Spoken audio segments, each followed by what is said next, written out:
Halo Sobat Maya, apa kabar kalian semua? Semoga aja seperti biasa ya, selalu sehat, selalu bahagia, dan makin sukses. Nah, jadi di video kali ini saya ingin sharing nih kepada Sobat Maya tentang bagaimana cara saya mengumpulkan kekayaan saya. Sebelumnya Sobat Maya jangan salah persepsi dulu ya. Kekayaan yang saya maksud di sini bukanlah berarti saya itu udah tajir ataupun udah kaya ya, tapi tentang bagaimana saya mengumpulkan uang saya. Kurang lebih seperti itu ya. Jadi di video ini saya tuh akan menceritakan kepada Sobat Maya bagaimana cara saya ataupun mungkin tips ya untuk mengumpulkan uang. Kalau misalnya Sobat Maya tahu, saya itu dulunya pekerja kantoran ya, kerja di bank. Lalu per Februari 2022, saya itu akhirnya resign dan memutuskan untuk fokus di bisnis. Sambil juga trading saham dan juga sharing-sharing kepada Sobat Maya di platform YouTube ini. Nah, jadi cara yang akan saya sharingkan kepada Sobat Maya ini adalah cara saya waktu saya masih jadi karyawan ya. Karena begitu saya resign itu udah beda lagi nih metodenya. Bisa jadi video ini akan terbagi menjadi beberapa part ya, karena kalau misalnya cuma satu part kayaknya bakalan kepanjangan. Jadi saya akan menceritakan kepada Sobat Maya tentang apa yang saya lakukan dahulu ya.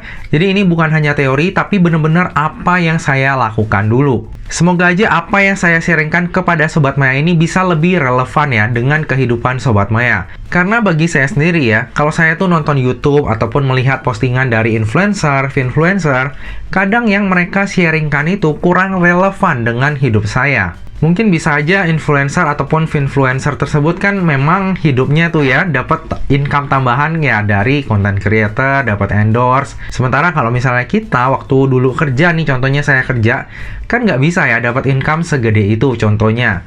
Jadi kayak agak kurang relevan. Kalau misalnya Sobat Maya belum tahu background saya, 1 tahun yang lalu saya itu masih pekerja kantoran, kerja di bank.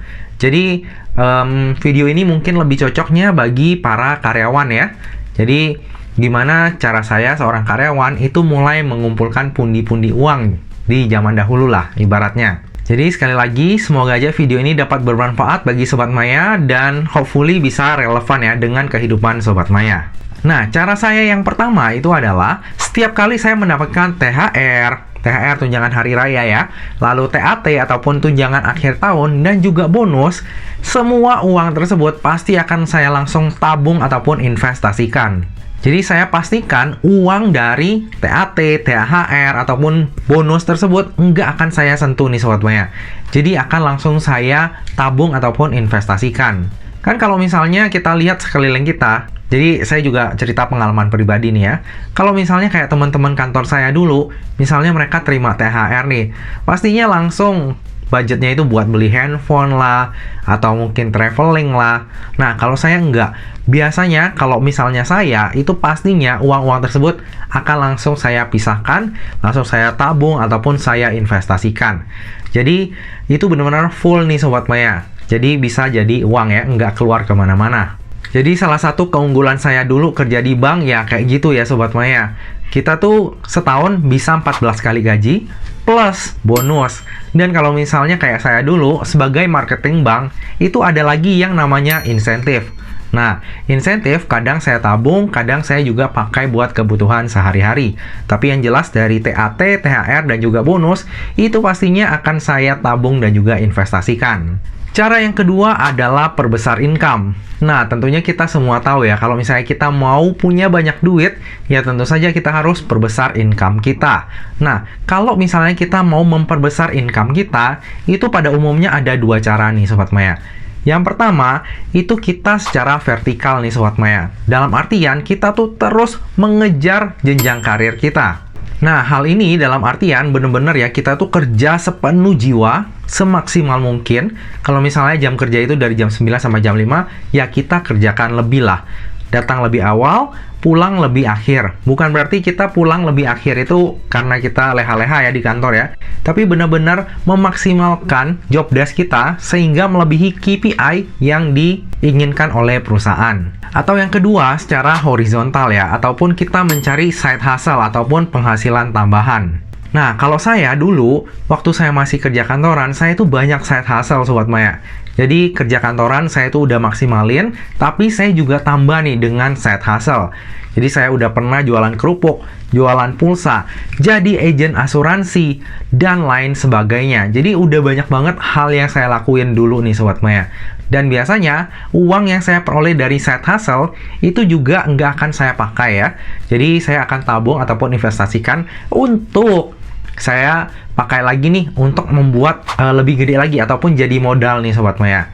Jadi kalau misalnya THR, THT, bonus itu udah ada satu kantong yang saya tabung ataupun investasikan. Kalau misalnya income yang saya dapatkan dari side hustle, biasanya itu saya pisahkan lagi.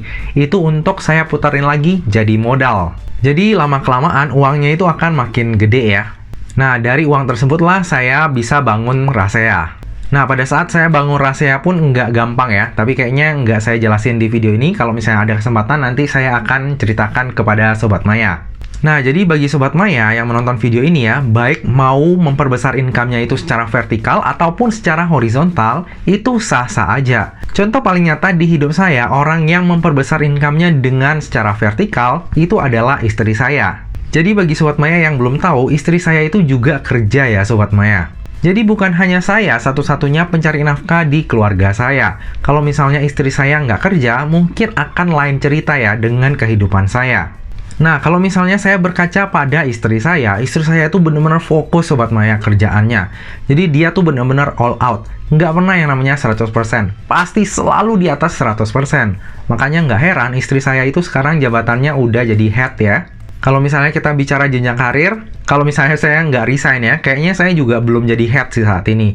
Jadi kalau misalnya istri saya itu, dia benar-benar fokus banget untuk memperbesar income-nya secara vertikal. Sementara kalau saya lebih ke horizontal ya. Tentu saja saya juga tetap mencoba ya untuk memperbesar income secara vertikal. Makanya jabatan terakhir saya itu udah senior manager.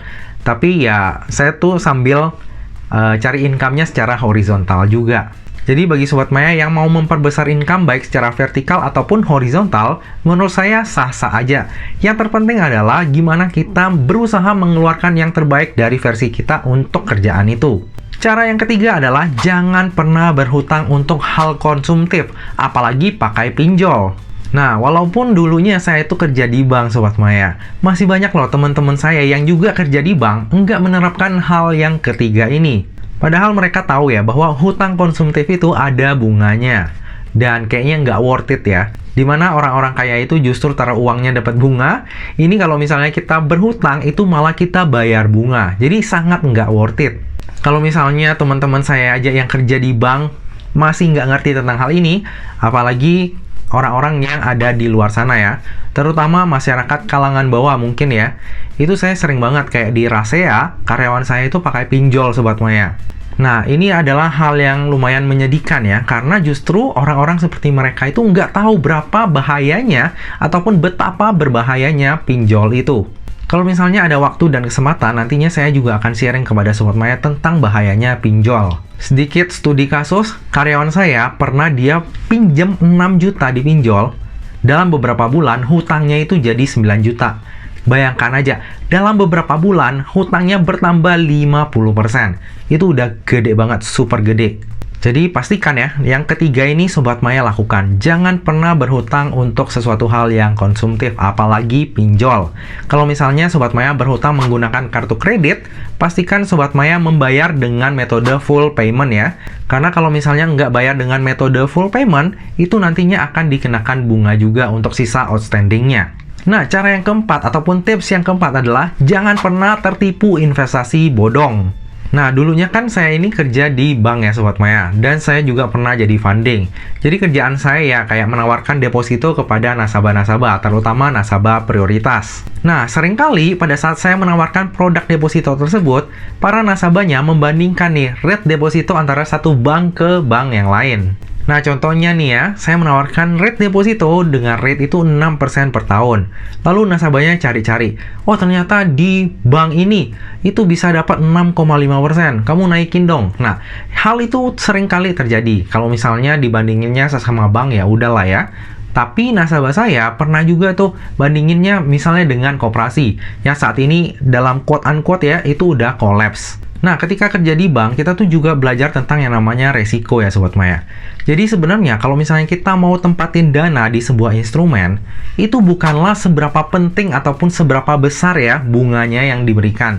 Tetapi, seberapa besar kemungkinan dana tersebut bisa balik lagi ke kita, alias enggak hangus. Karena kalau misalnya hangus ataupun kena kasus, ya udah uangnya itu nol. Nah, puji Tuhan hingga saat ini ya, saya tuh belum pernah kena yang namanya investasi bodong. Paling kena saham yang delisting itu udah pernah. Nah, kalau misalnya Sobat Maya nih, udah ditawarkan nih peluang misalnya investasi, tapi dengan tingkat suku bunga yang kayak mustahil nih, contohnya kayak 10% per bulan, itu udah hampir mustahil Sobat Maya. Kalau misalnya orang tersebut ya bisa mendapatkan 10% per bulan, which is setahun itu 120%, dia tuh nggak usah ngajak Sobat Maya lagi. Dia pinjam aja ke KTA, ataupun pinjam ke bank, lalu taruh di instrumen tersebut. Pastinya orang tersebut akan kaya. Jadi hati-hati ya kalau misalnya Sobat Maya mendapatkan penawaran investasi yang terlalu menggiurkan. Sobat Maya harus pikir-pikir ulang lagi, apakah hal tersebut masuk akal atau enggak. Karena sayang ya, kalau misalnya kita udah kerja, udah kumpulin uang, uangnya malah hilang di investasi bodong. Lalu cara ataupun tips yang kelima, asuransi itu penting, tapi yang nggak kalah penting itu adalah cash flow-nya kita. Sering nggak sih Sobat Maya punya kayak temen deket ataupun saudara yang menawarkan asuransi itu tapi terlalu berlebihan? Contohnya, Sobat Maya punya budget untuk asuransi itu saat ini di 500.000. Tapi teman Sobat Maya ataupun agen asuransi tersebut malah terus push Sobat Maya ya. Kamu harus tahu loh bahwa kamu punya resiko sekian. Kamu harus punya pertanggungan jiwa sekian. Kamu harus punya perlindungan sakit kritis sekian. Hingga akhirnya asuransi yang ditawarkan adalah sejumlah misalnya 2 juta. Padahal budgetnya Sobat Maya itu hanya 500.000. Nah, karena saya sendiri udah pernah menjadi mantan agen asuransi, saya tuh ngerti ya, sebenarnya ya memang penting, tapi nggak kalah penting kalau misalnya kita tuh harus memperhatikan cash flow-nya kita. Jangan sampai karena nih ya, kita mempersiapkan sesuatu hal yang belum pasti terjadi, malah kita itu nggak memperhatikan sesuatu yang pasti terjadi. Jadi kalau saya sendiri, itu saya meningkatkan asuransi saya itu bertahap Sobat Maya. Dan untuk saya yang saat ini, biasanya setiap tahun saya tingkatin lagi nih jumlah premi asuransi saya. Tapi dulu, saya tuh beli asuransi ya sesuai dengan kemampuan dan sesuai budget saya. Sobat Maya jangan terlalu terpengaruh dengan agen asuransi ya, karena ya mereka itu ngomong ya sesuai dengan profil resiko ataupun sesuai dengan resiko yang bisa kita tanggung gitu ya.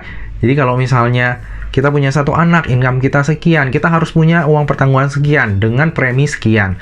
Tapi kan kita juga harus mikir ya, kita tuh masih perlu ada uang untuk diputerin, untuk kebutuhan sehari-hari, untuk diinvestasikan lagi. Nah, jadi harus bijak-bijak Sobat Maya, jangan terlalu gempur-gempuran di asuransi. Asuransi itu emang penting ya, sekali lagi saya bilang asuransi itu emang penting, dan kita tuh wajib untuk punya. Tapi jangan sampai terlalu berlebihan. Karena sekali lagi, resiko itu memang selalu ada, tapi belum pasti terjadi. Jadi kita tuh tentu perlu punya asuransi. Tapi jangan lupa, budget yang kita pakai itu juga harus kita pakai untuk upgrade diri ataupun investasi lagi. Nah, demikianlah 5 tips ataupun cara saya dalam mengumpulkan kekayaan nih Sobat Maya. Jadi ini adalah part pertama, dan saya tuh masih punya banyak cara ataupun tips yang saya lakukan dulu ya. Jadi kalau misalnya video ini lumayan bagus feedbacknya, nanti saya akan bikin lagi nih part 2, part 3, atau mungkin ada part 4-nya juga. Karena memang ya, kalau misalnya saya ceritain hal-hal yang saya lakukan, itu memang rada banyak nih Sobat Maya. Semoga aja video ini dapat bermanfaat ya bagi Sobat Maya ya. Kalau misalnya ada yang Sobat Maya nggak mengerti, boleh tinggalkan pesan di kolom komentar ya. Nah Sobat Maya, demikianlah video kali ini. Akhir kata, jangan lupa untuk selalu jaga kesehatan, jangan lupa untuk selalu bahagia, dan semoga perjalanan investasi kita selalu cuan bareng-bareng ya.